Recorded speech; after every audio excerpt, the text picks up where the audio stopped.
Hello and welcome everyone for another market commentary from StashAway. With us again, our Chief Investment Officer, Freddy Lim. Hey, Hi, Freddy. Lots of new things to talk about this week, right?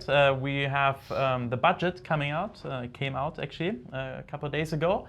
So I want to dive into that a little bit, right? And then we got quite a lot of questions from listeners on videos from the last few weeks. So we want to attack those as well, because there are some interesting topics that probably a lot of the listeners are interested in, right? So let's start with the budget though, right?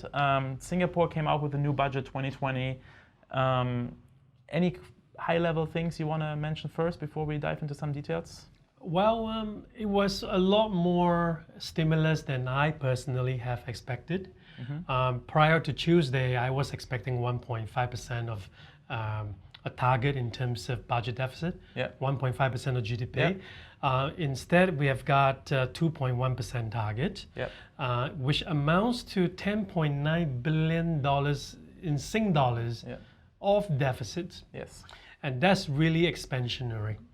And a lot of this number is going to offsetting the short-term impacts from the coronavirus outbreak, which actually has a total provision of $4 billion. Yes, that is a lot more. I think you told me before, comparing to SARS, right? What was it for SARS? SARS was like a puny $200 million back then. Yeah, so $4 billion. So what does it say actually about the coronavirus impact? The government probably is really concerned about it, I think, right? Like that number kind of shows that. Yes, because Singapore economy is the electronics, semiconductors, and supply chain management. A lot of it has a exposure to China. And also to the trade war. So they need to put out the sledgehammer to preempt this. Yes. No, I totally agree. So I think with the budget, do you think Singaporeans in general will be happy with it? Because I know there were a lot of provisions also for, I think continuing education, right? Elderly. There were a few things in there, right? That what surprised me was the additional numbers. They are allowing for healthcare. $800 million will go to caring for care and support for an aging population. And another $1.6 billion similarly will come in the form of direct cash payments to families with more dependents. So that's quite a lot of step up there. But of course, these are sort of a short-term measure that they're taking a very proactive approach. The longer term issue is always with manpower. As you know, Singapore's aged population, aged workforce is in transition in terms of the new trends in the new economy. How to retrain them for better job prospects. And they're trying to continue to support, put allowances to encourage firms to put more effort into retraining of older labor, right? So those things remained long-term unchanged. On the flip side, the last component was the goods, general sales and services I was going to tax. ask you, because that was the last few budgets already. Big talking point, right? 2% is quite a lot of increase on a 7% right now, right? So any news there? Well, as you've seen in last year's budget, they hinted that it will be somewhere between 2021 and 2025. But given 2021, April is the election time. And with the outbreak of the coronavirus and the ongoing trade war, it's always generally perceived that they will never be able to do it in 2021. So that's now been ruled out officially. It's still on the table for the medium term. But for now, you can kind of plan on that, right? So it's much easier. You don't sitting in the dark for that. Okay, well, thanks, Freddy. I think those are some really good highlights on the budget 2020. Let's move on to some questions from our listeners, right? And one question we get on some of the videos, but we always get it in person as well, right? On our global portfolios, obviously not on the Singapore income one or a simple one, but on the global portfolios, people tend to question or at least highlight the fact that we keep quite a high exposure to the US dollar, right? Maybe we can break this up. First of all, why do we do it, right? And what are the scenarios that it makes sense to have it, right? You want to take that? That's a fascinating question, and there's many dimensions to it. We are not intentionally liking US-based assets or something. Yeah. It just so happens that based on the economic numbers in the US versus different regions globally, growth has slowed everywhere, but the US is the one that's doing relatively the best. Yeah. And it has been holding its own, and that's been our core for a while now, and it has been the correct call. Yeah. And as some of you knew that back in August last year, we re-optimized all of your portfolios to reflect the rising uncertainty with the global ex-US economies, and we went to an all-weather strategy. So what that means is when it comes to investing in growth assets, we're going to be very biased towards, not us, but the algorithm is going to be focused on US assets. Mm-hmm. But when it comes to protective assets, it's going to buy more internationally. Yeah. So it doesn't really mean you have a lot of US exposure. It really depends on the risk point. Yep. Just to give some example, for the very low risk portfolio on StashAway's platform right now is only about 15 to 20% of the exposure to US assets.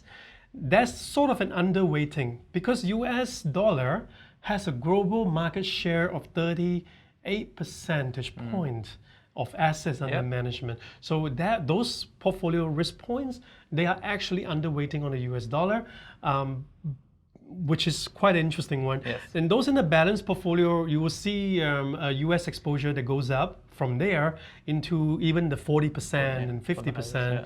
But for the very, very high risk portfolio, the 3 high risk portfolio that we have, they will see up to 70 to even 80% in US dollar. Yeah. And you see in uncertain times, right? So this is when, when things are not as clear as they should be, right?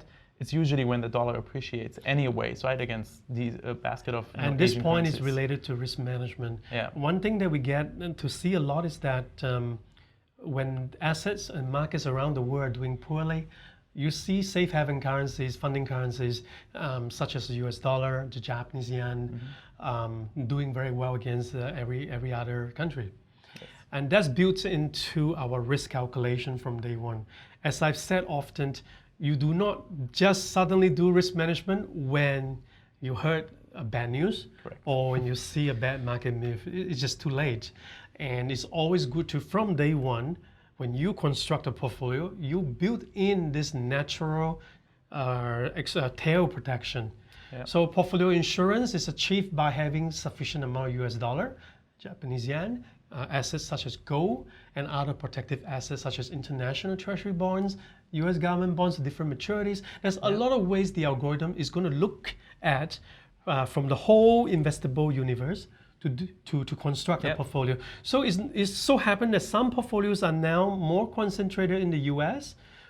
It's a subset of the big investment universe that we have, but some portfolio actually is completely on the opposite spectrum. Yeah. So I just want to sort of clarify that. No, exactly. I think that really answers that question quite in depth. Thanks, Freddy, for that. Another question we got, right, from one of the couple of videos back, I think, is in a future event, right, where this person thinks that China will take over the lead in the world in terms of having the biggest companies and thinks the biggest economy, things like that, right? Maybe the next reserve currencies to fight the US dollars. Yes. Yep. What happens, when they start leading, right, and the US not anymore? How does StashAway react? Will it change anything to the asset allocation, things like that? Well, on almost a real-time basis, we are monitoring the rate of change of leading economic indices in China. Mm-hmm. In particular, our leading composite consists of cargo volumes, freight volumes, bank lending, how affordable they are, and also electricity usage of factories in China. So it's a better accurate proxy for what's going on, really, than some official numbers. Yes. Okay.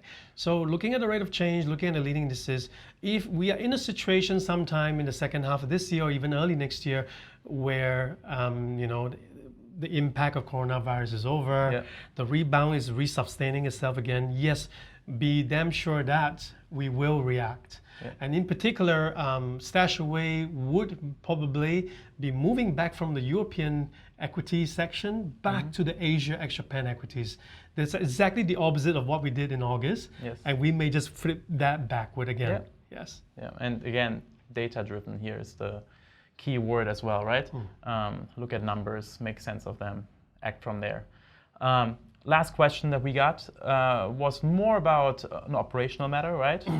So the person was asking, how am I sure that my money is safe, even if, for example, StashAway would go away, right? We would go bankrupt or whatever the case may be, right?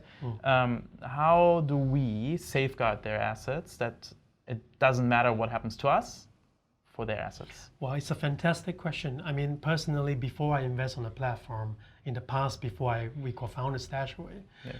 Even with the big institution and brokers, I tend to look at the fine prints and I spend 6 months on it. Yes. Who's holding the money? Is there a custodian that's reputable? And so that's exactly the first pain point. And I truly appreciate this question. We have that in mind from day one. And hence, what it meant was we made a decision to be regulated at the highest level in Singapore, and similarly in Malaysia, and for any countries that we are expanding to, we will always apply for the highest form of capital market services license, because what comes with that license, aside from the flexibility in terms of the types of people and number of people we can service, there's also obligation from StashAway's side to comply with the highest regulatory compliance standards. And also, there will be appointment of solid, reputable custodians. As you know, Citibank of America is the custodian bank that currently holds all of the ETF assets that we have purchased. And in the case of Singapore, before your cash is deployed to buy those ETFs, the cash is actually held through a HSBC Trust Bank account. So we have done everything we can to segregate cash and assets from StashAway. Yeah. So that should, in the unlikely event that we are well funded, but in the likely event that StashAway goes through a liquidation, you are virtually unaffected in terms of getting your money back.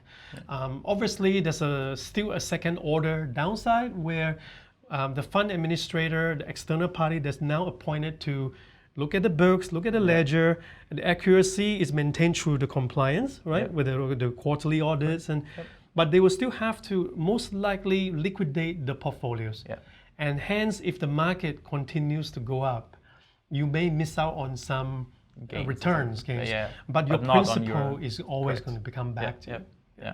No, thanks, Freddy. That was very detailed. And I hope if you have any more questions, always feel free to send us an email, send us a WhatsApp, or give us a call. We're always happy to give more details on any kind of operational matters that you might want to have an answer for. Thanks, Freddy, for pleasure catching all these topics today.